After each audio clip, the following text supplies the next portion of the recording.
the Northwest home for paranormal.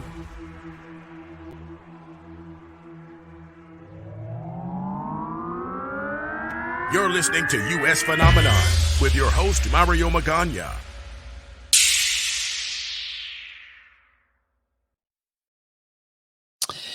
It began on a drive home from swing shift. The radio, my only companion, the voice of the legendary Art Bell, filled the car, the beacon in the darkness, speaking worlds beyond our own, stories untold, secrets kept just out of sight.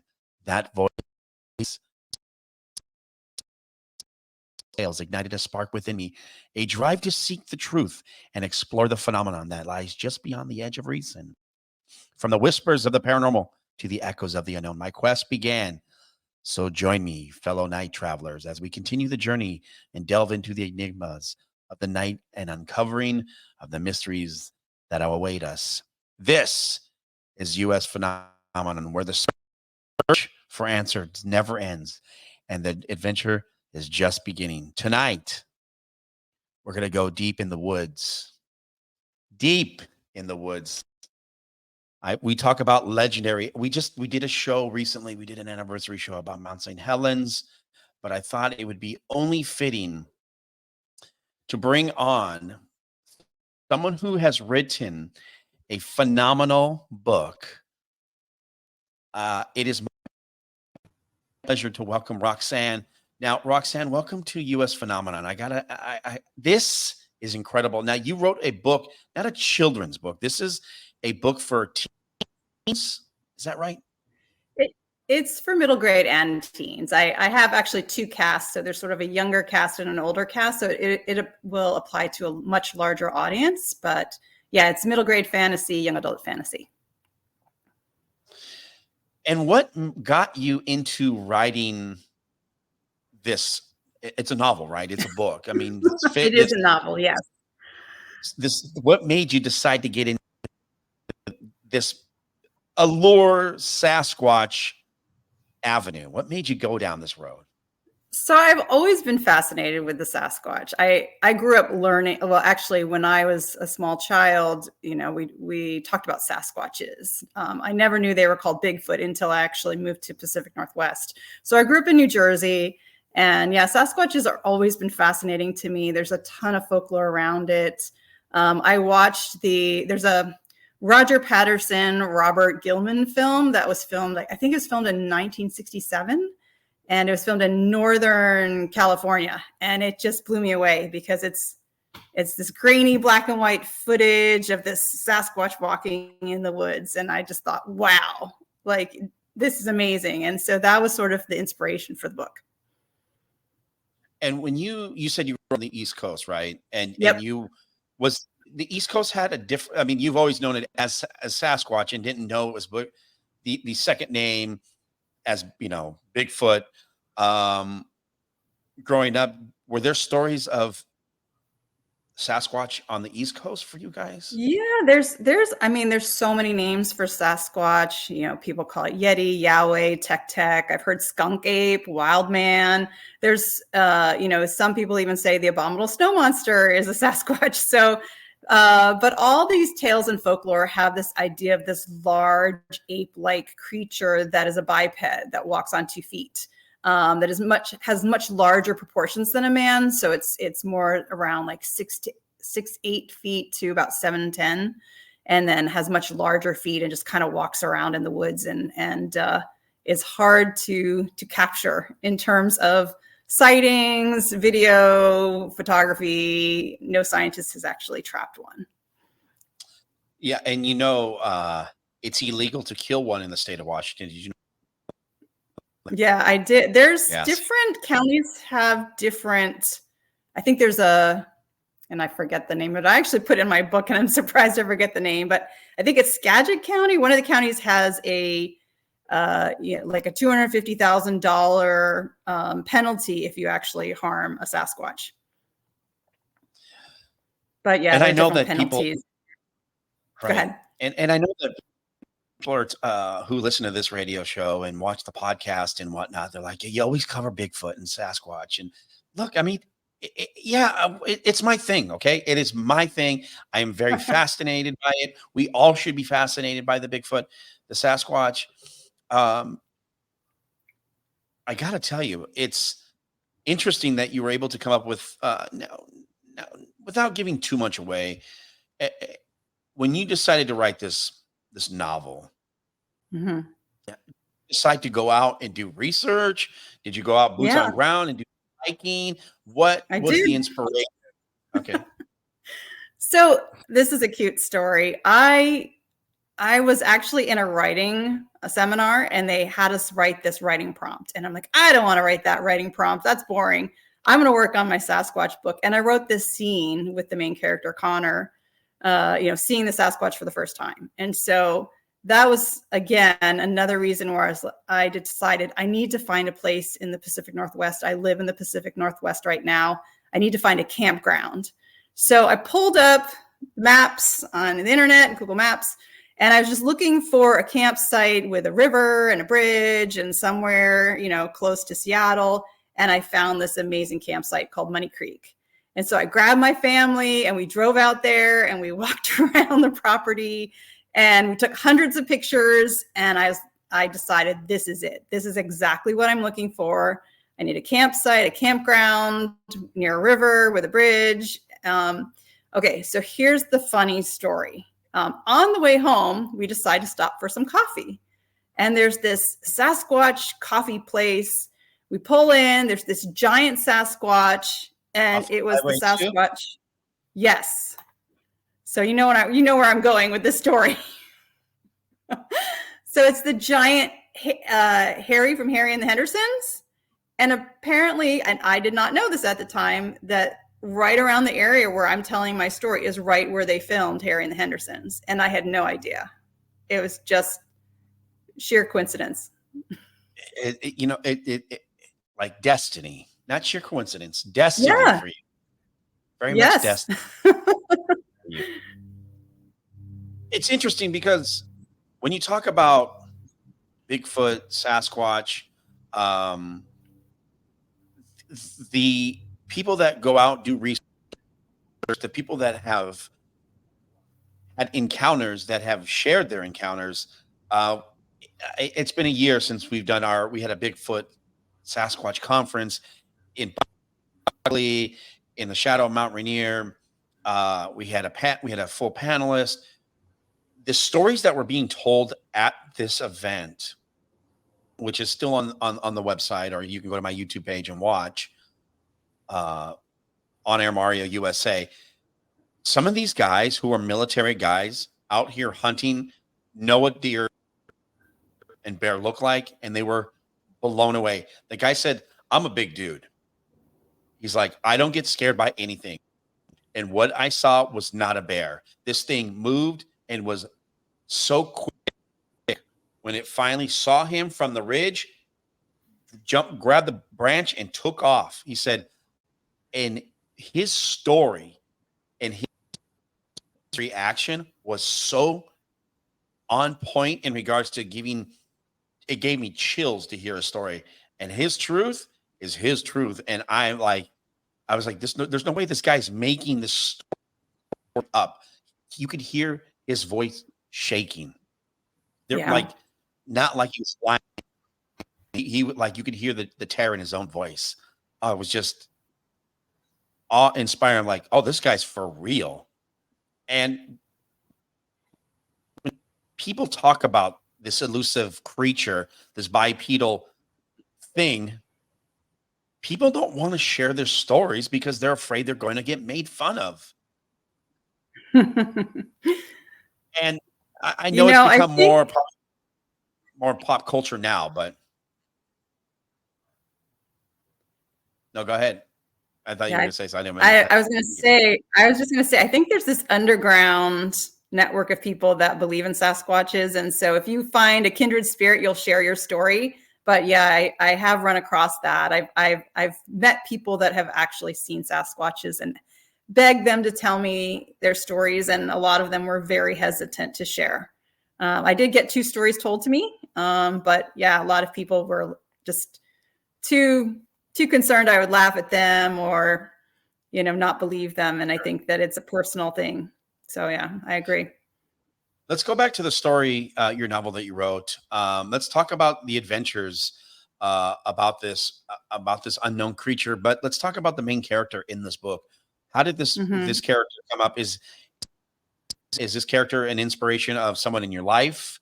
Where does the inspiration for this character come from?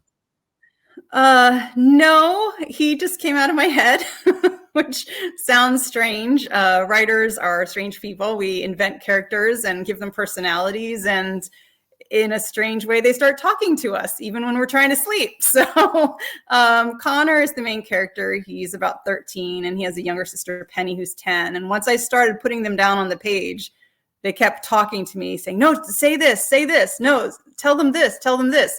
So it's interesting. I almost feel like the character started writing the book themselves, and I was just dictating. And you were just going.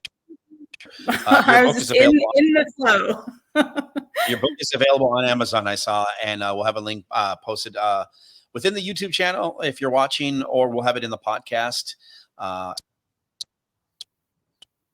you can find you on any of your platforms. Are you sending most of your viewers or people on Twitter or whatever the heck it's called these days, X? Where So do you I'm like people on to typically find you? Twitter's or X. Yes, that's where I'm on Twitter or X every day, pretty much. I just created a LinkedIn page, and I have an author bio on Amazon. I'm starting to work on a website, but I don't have it up and running yet.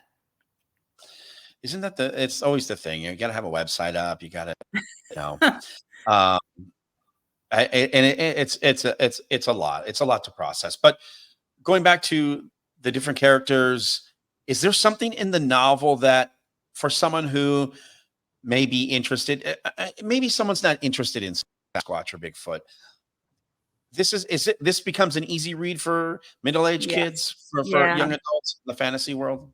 Yeah. So it's a coming of age story. There's a lot of friendship. There's a lot of challenges. There's a lot of adventure. So even if you're not a Sasquatch fan, I think you'll love the book because there's a really strong relationship between Connor and his best friend Darius, and then also bringing in Penny as the tag along in the rear. But yeah, they're a great group of kids, and they get themselves into lots of trouble. Now, do they, without giving too much away, Yep. do they find a Sasquatch? Yes.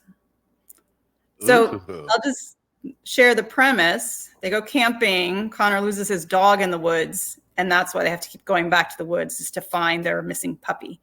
And throughout their adventures of trying to find the puppy, they run into the Sasquatch. So yeah, and then they realize that they're not the only ones hunting the Sasquatch. There's $1 million prize, and they thought, oh, we could just trap it and get the money. And so yeah, they are now in the woods with a whole bunch of other people. So it adds a lot of excitement and adventure for young readers to find out what is going to happen to Connor and his friends, and will they make the right choices. You can find this on Amazon. Make sure you buy hundreds of copies. Give it to every family member you have. Your family, your kids, teens. This needs to be this needs to be a staple in every middle school, maybe 6th grade reading curriculum in the state of Washington. We just need to make this honorary and just say, hey, this is now a thing. You got to read this. And I say this because if you've grown up here, I say this all the time. The further away you get from the metropolis, the big cities, or even the suburbs, and you start to go out, let's say you go camping, you go to Mount Rainier, you're going to do a day drive.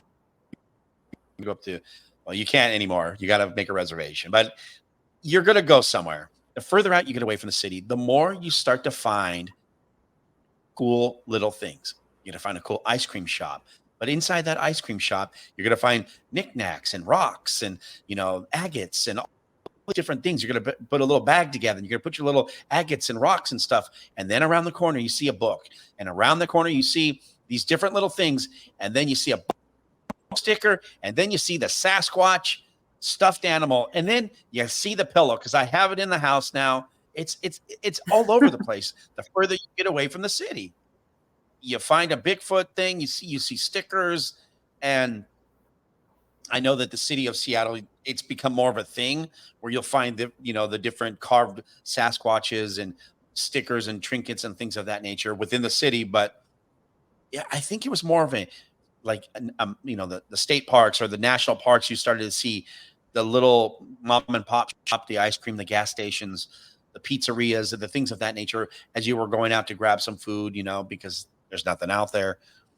And you see, you sit down at the diner and you're like, oh, well, the diner's got this little cool, store, a convenience store that they run too. And you see all the cool stuff.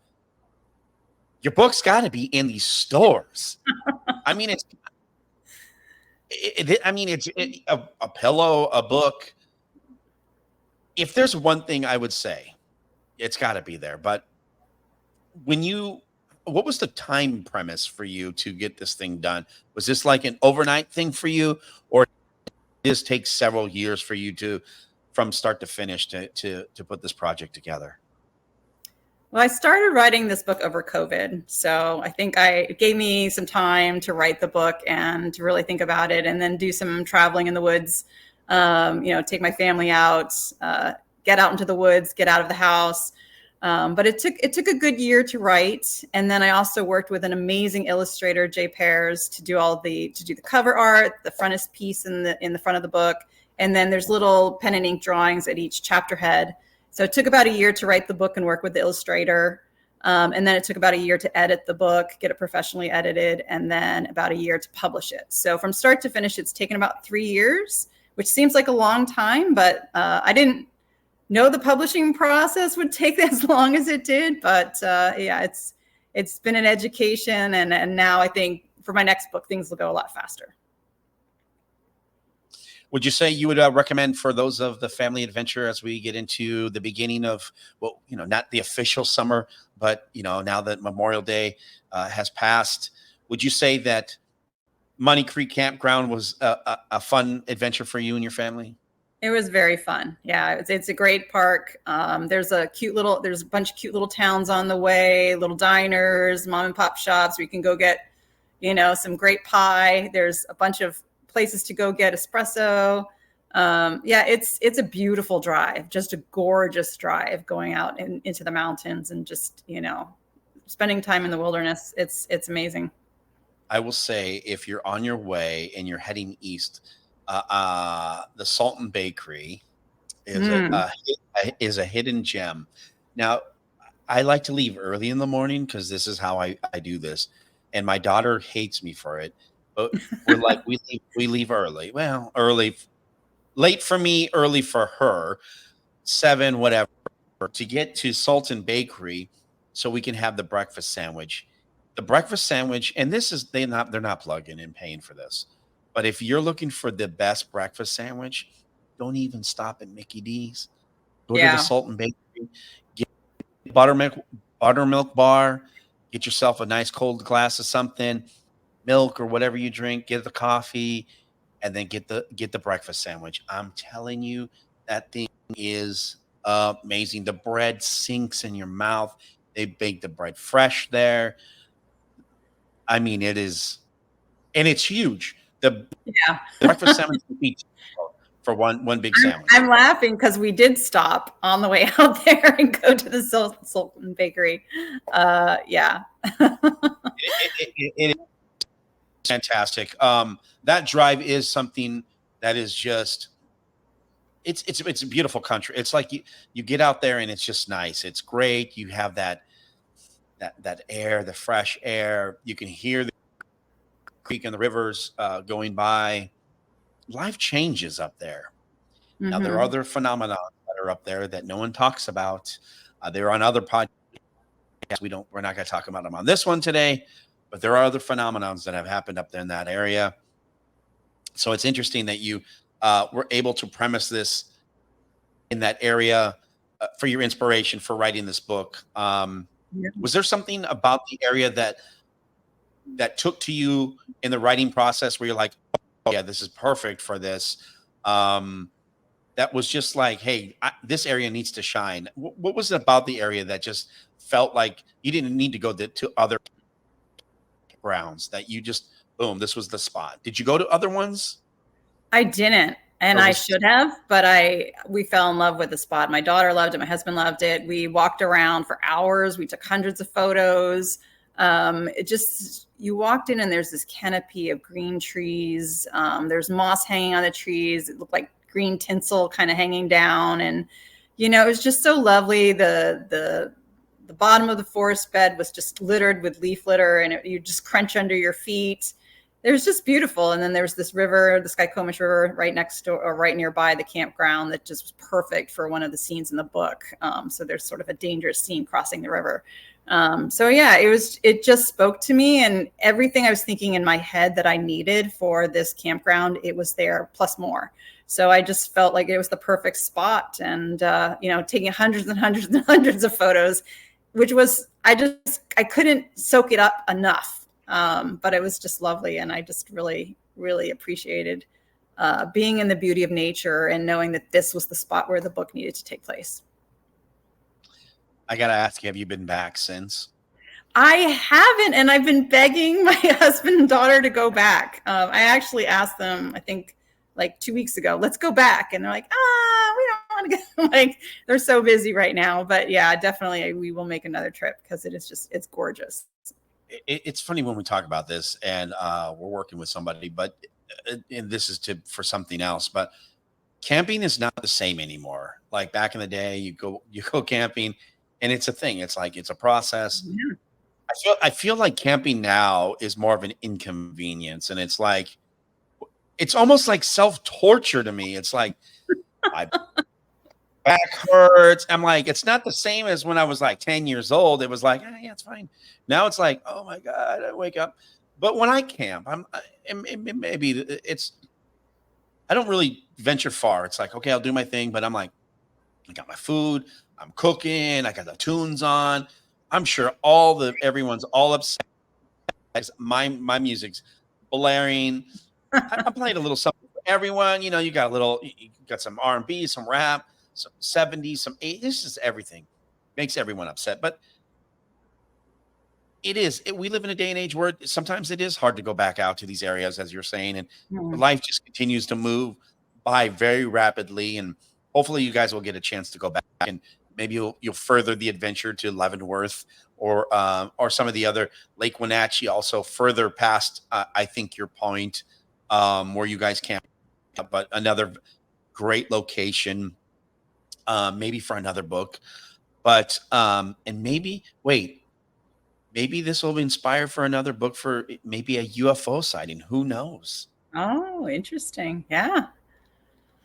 So it's funny you mentioned the camping, because my husband likes glamping, which is he needs running water, sure, running toilet. He wants a pad under his sleeping bag. So I can rough it. Like I'll sleep out under the stars. I love to just cook outdoors, build a fire, cook hot dogs on a stick, do all the camping things. We make s'mores usually, but yeah, I think you're right. Like, people have started to get used to their, having, things that are more home. So everybody wants the pad under their sleeping bag and the chair, and it's moving more from rough and core tumble camping to more of glamping.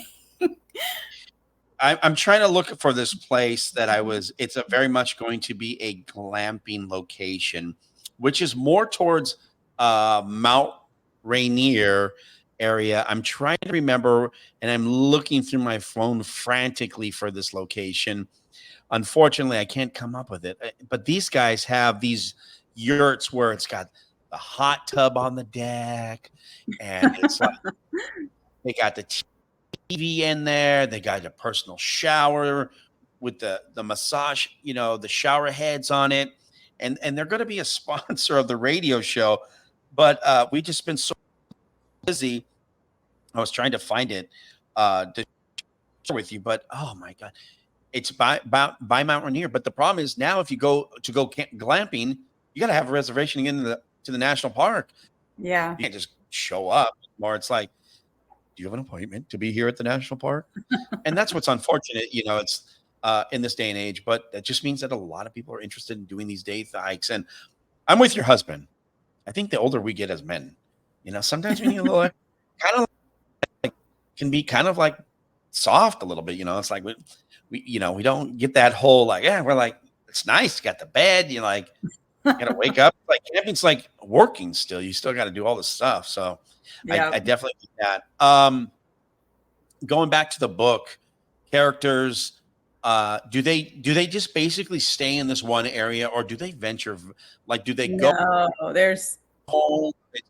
they go home, they're in school, they have to skip school to go out back to the forest. There's a bunch of things that happen, and there's kind of this local watering hole. It's a local restaurant where they end up hanging out and building their plans and meeting other characters. And so that's how they get to be friends with the local ranger that's on site, and the local gal that works in the restaurant. So yeah, there's a bunch of characters. It's a pretty big cast of characters, but the whole story is really wrapped around finding this Sasquatch, and then finding the Sasquatch before the hunters do.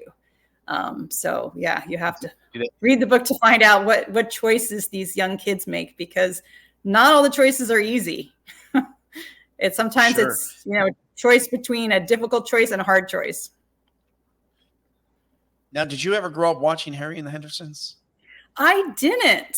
In fact, it's funny you mention it, because I had a different ending for the book. I was going to have this ending where someone had put some fake Sasquatch footprints to leave the hunters away. And then my friends were like, that's the ending of Harry and the Hendersons. And I said, what's Harry and the Hendersons? And they said, it's a movie about Sasquatch. You have to watch this movie if you're writing a book about Sasquatch. So yeah, so I watched the movie and I realized it had the ending that I wanted. So I changed my ending, changed the ending of the book. Wow. Didn't want to be a copycat. Right. Sure. It's been so long since I've seen that movie.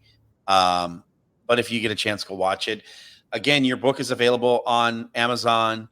Is that where you want everyone to go to get the book, or is it somewhere that would be more profitable for you? So right now the ebook is on Barnes and Noble. It's on Goodreads.